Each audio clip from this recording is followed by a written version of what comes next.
Baiklah, di sini saya akan membawa materi modul 7, TB1 yang bertajuk Pembelajaran Keterampilan Berbahasa dengan fokus berbicara di kelas rendah.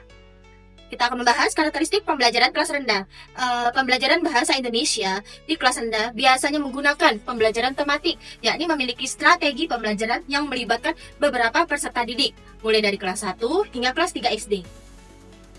Selanjutnya, ada strategi dan ciri-ciri pembelajaran tematik.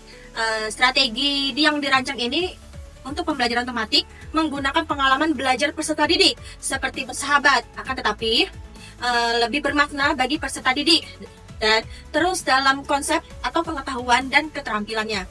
Lalu ciri-cirinya memiliki ciri-ciri tertentu, yakni sesuai dengan perkembangan fisik mental peserta didik di sekolah dasar. Meliputi ciri-cirinya yakni berpusat pada peserta didik, lalu memberikan pengalaman langsung pada peserta didik, pemisahan mata pelajaran yang tidak begitu jelas, menyajikan konsep dan bersifat fleksibel.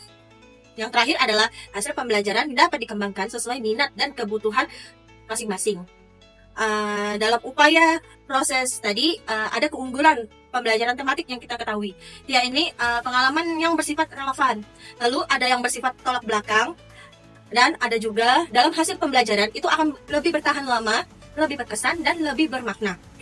Dapat juga mampu mengembangkan keterampilan berpikiran dengan permasalahan yang dihadapi, serta menumbuhkan keterampilan sosial dalam bekerja sama, toleransi, komunikasi, dan tanggap. Tadi kita sudah menyimak tentang strategi, ciri-ciri, dan keunggulan. Lalu, apa itu perannya ya? Nah, seperti diketahui, peran tema dalam konteks pembelajaran tematik seringkali menjadi benang merah untuk menghubungkan antar peserta didik dan guru di dalam pembelajaran tematik.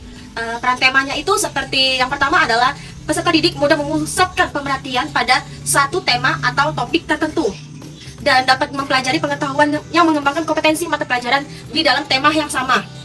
Dapat juga pemahaman pun dalam materi lebih mendalam dan berkesan. Adapun kompetensi berbahasa dapat dikembangkan lebih baik dengan mengaitkan mata pelajaran lain dan pengalaman belajar peserta didik akan merasakan manfaat dan bermakna belajar karena materi yang disajikan dan konteks tema yang cukup jelas. Karena mereka dapat berkomunikasi dalam situasi nyata, misalnya nih, mereka ingin bertanya, bercerita, atau menulis deskripsi, menulis surat, dan lain-lain sebagainya. Dan terakhir, guru juga dapat menghemat waktu mata pelajaran yang disajikan. Dan waktu selebihnya, itu bisa dapat digunakan untuk kegiatan seperti remedial, pemantapan, dan pengayaan.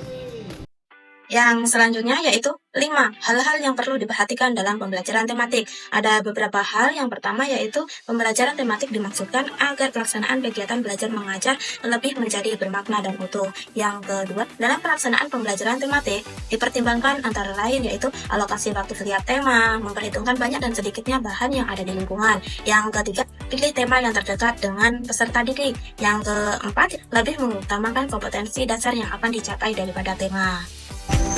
Selanjutnya ada 6 yaitu langkah-langkah menyusun pembelajaran tematik. Yang pertama, pelajari kompetensi dasar pada kelas dan semester yang sama dari setiap mata pelajaran. Yang kedua, pilihlah tema yang dapat mempersatukan kompetensi tersebut untuk setiap kelas dan semester.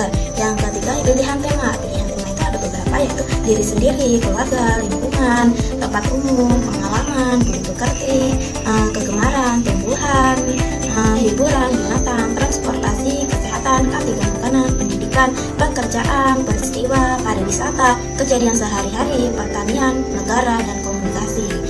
Yang keempat yaitu buatlah matriks hubungan kompetensi dasar dengan tema. Dalam langkah ini menyusun, memperkirakan, dan menentukan kompetensi dasar pada sebuah mata pelajaran yang cocok dikembangkan dengan sebuah tema. Langkah ini dilakukan untuk semua mata pelajaran. Materi selanjutnya yaitu B. SKKD berbicara kelas rendah. SKKD itu standar kompetensi dan kompetensi dasar. Nah, SKKD merupakan kompetensi yang perlu dicapai dan dikembangkan oleh siswa, yaitu ada kelas 1 semester 1, yaitu ada beberapa hal. Yang pertama, memperkenalkan diri dengan kalimat sederhana dan bahasa yang santun. Yang kedua, menyapa orang lain dengan menggunakan kalimat sapaan yang tepat dan bahasa yang santun. Yang ketiga yaitu mendeskripsikan benda-benda di sekitar dan fungsi anggota tubuh dengan kalimat sederhana. Yang keempat, mendeklamasikan puisi peserta didik dengan lafal dan intonasi yang sesuai. Yang kedua yaitu kelas 1 semester 2 ada beberapa hal juga. Yang pertama, menjelaskan gambar tunggal atau gambar seri sederhana dengan bahasa yang mudah dimengerti. Yang kedua yaitu melakukan percakapan sederhana dengan menggunakan kalimat atau kosakata yang sudah dikuasai. Yang ketiga, menyampaikan rasa suka atau tidak suka tentang suatu hal atau kegiatan dengan alasan sederhana. Yang keempat yaitu memerankan tokoh dengan atau cerita rakyat yang dikuasai dengan ekspresi yang sesuai. 3. Kelas 2 atau semester 1 ada beberapa hal. Yang pertama, bertanya kepada orang lain dengan menggunakan pilihan kata yang tepat dan santun bahasanya. Yang kedua yaitu menceritakan kegiatan sehari-hari dengan bahasa yang mudah dipahami orang lain. Yang ketiga, mendeklamasikan puisi dengan ekspresi yang tepat. Selanjutnya yaitu 4. Kelas 2 semester 2 ada beberapa hal juga. Yang pertama, mendeskripsikan tumbuhan atau binatang di sekitar sesuai ciri-cirinya dengan menggunakan kalimat yang mudah dipahami orang lain. Yang kedua, menceritakan kembali cerita peserta didik yang didengarkan dengan menggunakan kata-kata sendiri. 5. Kelas 3 semester 1. Yang pertama, menceritakan pengalaman yang mengesankan dengan menggunakan kalimat yang beruntun dan mudah dipahami. Yang kedua yaitu menjelaskan urutan membuat atau melakukan sesuatu dengan kalimat yang beruntun dan mudah dipahami juga. Yang ketiga, memberikan tanggapan dan saran sederhana terhadap suatu masalah dengan menggunakan kalimat yang beruntun atau pilihan kata yang tepat. Yang keenam atau yang terakhir, kelas 3 semester 2. Yang pertama, melakukan percakapan melalui telepon atau alat komunikasi sederhana dengan menggunakan kalimat ringkas. Yang kedua atau yang terakhir juga ini, yang menceritakan peristiwa yang pernah dialami, dilihat atau didengar. Yang selanjutnya ada juga materi pembelajaran berdasarkan SKKD, diantaranya yaitu memperkenalkan diri, menyapa orang lain, mendeskripsikan, membaca puisi, menjelaskan gambar, percakapan, menyampaikan rasa suka, memerankan, bertanya, menceritakan, mendeklamasikan, menceritakan pengalaman, menjelaskan urutan, memberikan tanggapan, bertelepon, dan menceritakan peristiwa. C. Perencanaan, pelaksanaan, dan penilaian berbicara kelas rendah. Untuk merancang, melaksanakan, dan menilai kegiatan berbicara pada kelas rendah terdapat poin-poin penting, yaitu yang pertama, perencanaan, rencana pelaksanaan pembelajaran atau RPP. Di situ terdapat identitas RPP, yaitu meliputi nama sekolah, mata pelajaran, kelas, semester, standar kompetensi, kompetensi dasar, indikator, dan alokasi waktu. Pastikan setiap RPP ini menunjukkan pada silabus dan disesuaikan dengan kebutuhan satu kompetensi dasar. Kemudian ada tujuan pembelajaran, dirumuskan sebagai output dari kegiatan pembelajaran, misalnya memperoleh informasi tentang hubungan antar sifat bahan dengan kegunaan. Selanjutnya, materi pembelajaran. Materi diambil berdasarkan indikator yang ada, misalnya mengidentifikasi benda dalam kehidupan sehari-hari. Nah, selanjutnya ada metode pembelajaran. Pemilihan metode yang sesuai seperti ceramah, inquiry, atau tanya jawab, disertai pendekatan yang mendukung seperti keterampilan proses, kontekstual, dan lain-lainnya. Selanjutnya ada kegiatan pembelajaran. Langkah-langkah kegiatan disusun mulai dari pendahuluan, inti, hingga penutup. Dan yang terakhir ada penilaian. Penilaian ini meliputi teknik dan alat penilaian untuk mengevaluasi pencapaian kompetensi siswa. Kemudian yang kedua, pelaksanaan. Di situ terdapat kegiatan pendahuluan. Yang pertama ada orientasi, yaitu menarik perhatian siswa ke materi dengan alat peraga atau ilustrasi. Yang kedua itu ada apresiasi, yaitu memberikan pemahaman awal tentang materi yang akan diberikan. Yang ketiga ada motivasi, memberikan manfaat mempelajari materi, misalnya gempa bumi dan hubungannya dengan dunia nyata. Yang keempat itu ada memberikan acuan dan kelompok belajar, yaitu menjelaskan garis besar materi dan membentuk kelompok belajar. Lalu pada kegiatan inti terdapat eksplorasi. Eksplorasi ini membantu siswa menggali informasi secara mandiri dengan dukungan guru. Lalu ada elaborasi. Siswa ini dibiasakan untuk membaca, menulis, berdiskusi, dan berpikir kritis. Lalu ada konfirmasi. Guru ini memberikan umpan balik, menguatkan konsep, dan membantu refleksi siswa.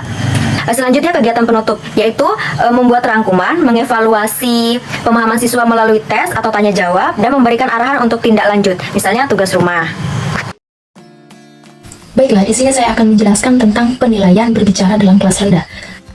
Apa itu penilaian? Penilaian merupakan serangkaian kegiatan untuk memperoleh, menganalisis, dan menafsirkan data tentang proses hasil belajar peserta didik yang dilakukan secara sistematis dan berkesinambungan, sehingga menjadi informasi yang bermakna dalam mengambil putusan. Kemudian pencapaian kompetensi dasar peserta didik itu dilakukan berdasarkan persentase pemenuhan indikator. Kemudian dalam penilaian ini kita dapat menggunakan dua metode, yaitu ada metode tes dan metode non-tes. Penilaian dengan metode tes dilakukan dengan berbentuk tulisan lisan, dan praktek. Kemudian penilaian dengan metode non-tes itu dilakukan dengan cara pengamatan, pengukuran sikap, penilaian hasil karya, dan pembuatan proyek atau produk.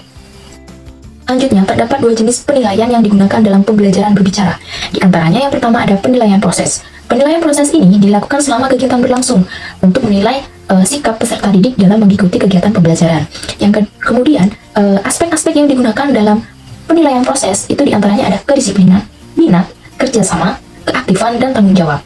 Kemudian yang kedua itu ada penilaian hasil. Penilaian hasil ini dilakukan berdasarkan unjuk kerja yang dilakukan peserta didik ketika menyajikan kompetensi berbicara, seperti mempresentasikan secara individual. Kemudian aspek yang digunakan dalam penilaian hasil diantaranya itu ada kelancaran menyampaikan pendapat, kejelasan vokal, ketepatan intonasi, ketepatan diksi, struktur kalimat, kontak mata dengan pendengar, dan ketepatan mengungkapkan gagasan. Selanjutnya, dapat disimpulkan bahwa dari penilaian berbicara untuk kelas rendah dapat berfokus pada beberapa poin. Di antaranya yang pertama itu ada kemampuan dasar berbicara. Dalam kemampuan ini, di mana siswa di kelas rendah masih dalam tahap pengembangan kemampuan dasar berbicara, seperti pengucapan yang benar, kejelasan suara, dan intonasi atau keberanian untuk berbicara. Kemudian yang kedua itu ada kepercayaan diri. Pada poin ini, guru membantu anak untuk mengembangkan kepercayaan diri mereka dalam berbicara terhadap orang lain. Kemudian yang ketiga itu adalah penggunaan kosakata dasar. Pada poin ini, anak-anak kelas rendah umumnya dinilai berdasarkan kemampuan penggunaan kosakata dasar yang sesuai dengan usianya. Yang keempat itu ada kreativitas dan imajinasi. Pada poin ini, siswa dapat menyampaikan ide sederhana dengan kreativitasnya yang dimiliki. Kemudian yang kelima itu ada tingkat perhatian dan respon, di mana mereka dapat mencakup kemampuan merespon pada pertanyaan atau pembicaraan. Kemudian yang keenam itu ada perkembangan yang bervariasi, di mana mereka mempunyai perkembangan yang beragam jenis, seperti anak-anak menunjukkan kemajuan lebih cepat dan ada yang membutuhkan bimbingan lebih lanjut. Jadi, secara keseluruhan, penilaian berbicara untuk kelas rendah sebaiknya mencerminkan tentang keberhasilan dan tantangan yang dihadapi oleh siswa, serta rencana tindak lanjut untuk meningkatkan keterampilan berbicara mereka secara bertahap. Model penilaian dalam berbicara. Aspek penilaian, menurut Nurgantoro 1980-265, terdapat 6 aspek yang dapat digunakan dalam penilaian berbicara. Yang pertama, kekurangan informasi, hubungan antar informasi, ketepatan struktur dan kosakata, kelancaran, kewajaran, serta gaya penyampaian. Bobot penilaian, bobot untuk masing-masing butir tidak harus sama, dan jumlah bobot harus berkisaran antara 10 hingga 100. Contoh bobot yang dapat digunakan, misalnya kekurangan informasi, bobotnya 20, hubungan antar informasi 15, ketepatan struktur 20, kelancaran 15, kewajaran 15, gaya pengucapan 15. Jadi, untuk semua totalnya adalah 100. Penilaian komponen tekanan. Penilaian berbicara juga dapat berfokus pada aspek tekanan yang meliputi: yang pertama, ucapan sering tidak dapat dipahami. Yang kedua, sering terjadi kesalahan besar akibat action yang menyulitkan pemahaman. Yang ketiga, pengaruh ucapan asing atau bahasa daerah yang mengganggu pemahaman. Yang keempat, kesalahan ucapan yang tidak menyebabkan kesalahpahaman. Yang kelima, tidak ada kesalahan dalam ucapan mendekati standar. Yang keenam, ucapan sudah sesuai standar. Skala penilaian. Penilaian diukur dengan skala 1-6. Jika 1 berarti sangat kurang baik, dan 6 berarti sangat baik. Penggunaan bahasa dan kesalahan dalam komunikasi. Pengenalan. Pentingnya penggunaan bahasa yang tepat dalam komunikasi. Kesalahan dalam penggunaan bahasa dapat mengganggu pemahaman. Jenis kesalahan dalam komunikasi. Yang pertama, kesalahan terjadi dalam pola tertentu. Kesalahan yang sering muncul dalam cara tertentu. Misalnya, pengulangan kalimat yang tidak perlu. Yang kedua, kesalahan komunikasi yang kadang terjadi. Mengganggu komunikasi tetapi bukan kesalahan besar. Kadang tidak disadari oleh pembicara atau pendengar. Penyebab kesalahan: ketidakcermatan dalam berpikir atau berbicara. Kurangnya pengetahuan tentang tata bahasa atau istilah yang digunakan. Dampak kesalahan dapat menyebabkan kebingungan atau kesalahpahaman. Mempengaruhi kualitas komunikasi secara keseluruhan. Cara memperbaiki kesalahan yaitu: yang pertama, meningkatkan kesadaran akan kesalahan yang umum terjadi, berarti berbicara dan mendengarkan secara aktif. Yang ketiga, menggunakan umpan balik untuk meningkatkan keterampilan komunikasi. Jadi, memahami penggunaan bahasa dan kesalahan yang mungkin terjadi sangat penting untuk komunikasi yang efektif. Dengan meningkatkan keterampilan komunikasi, kita dapat mengurangi kesalahan dan meningkatkan pemahaman. Terima kasih. Di sini saya akan lanjutkan pemaparan materi modul 7 KB 1. B. Tata bahasa. 1. Penggunaan bahasa hampir selalu tidak tepat. 2. Ada kesalahan dalam penggunaan pola-pola secara gelap yang selalu mengganggu komunikasi. C. Kosakata. Penggunaan kosakata tidak tepat dalam percakapan yang sederhana sekalipun. 2. Penguasaan kosakata sangat terbatas pada keperluan dasar personal. D. Kelancaran. Pembicaraan selalu berhenti dan terputus-putus. 2. Pembicaraan sangat lambat dan tidak ajak kecuali untuk kalimat pendek. E. Pemahaman. 1. Memahami sedikit isi percakapan yang paling sederhana. 2. Memahami dengan lambat percakapan sederhana, perlu menjelaskan dan pengulangan. A. Standar kompetensi, mampu mengungkapkan pikiran, pendapat, gagasan, dan perasaan secara lisan melalui kemampuan bertanya atau menyapa, bercerita, menceritakan kegiatan sehari-hari. B. Kompetensi dasar, menceritakan pengalaman pribadi. C. Indikator, menceritakan pengalaman pribadi merayakan pesta ulang tahun. D. Tujuan pembelajaran. 1. Peserta didik dapat menceritakan isi teks bacaan yang berjudul pesta ulang tahun. 2. Peserta didik dapat menceritakan kembali pengalaman pribadinya berdasarkan isi teks bacaan yang disediakan. E. Materi pembelajaran, menceritakan pengalaman pribadi. 1. Contoh teks pengalaman pribadi. 2. Keterampilan yang dilatihkan. A. Kemampuan mengungkapkan isi cerita bacaan. Dan B. Kemampuan menceritakan peristiwa yang dialami. F. Kegiatan pembelajaran. 1. Kegiatan awal atau pembukaan.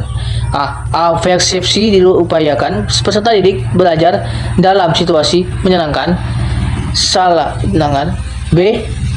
Motivasi atau sudah termasuk pada persepsi ditambah dengan menjelaskan manfaat kalau peserta didik pandai berbicara.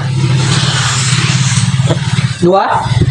Kegiatan inti eksplorasi. A.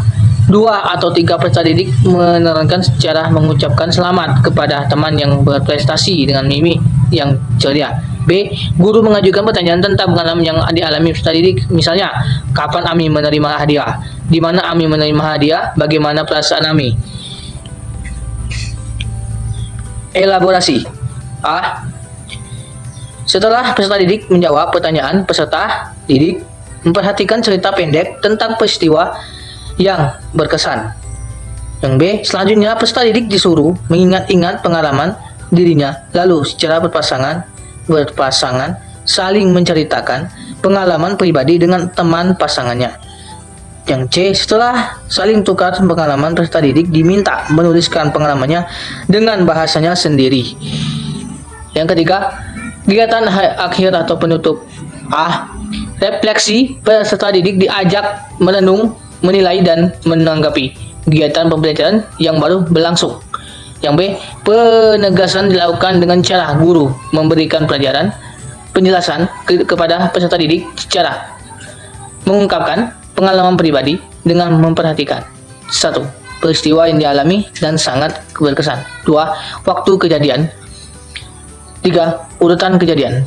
Yang G. Sumber dan media. 1. Sumber cerita pengalaman karya guru. 2. Media teks yang memuat pengalaman peserta didik. H. Penilaian. 1. Penilaian proses. Pada saat kegiatan berlangsung, hendaknya guru menilai A. Keruntutan kalimat. B. Ketetapan penggunaan kata. Dan C. Kelengkapan isi cerita. 2. Penilaian hasil. Ceritakanlah pengalaman yang berkesan tentang perjalanan dari rumah ke sekolah atau pengalaman lain dengan memperhatikan A. Apakah pengalaman yang berkesan?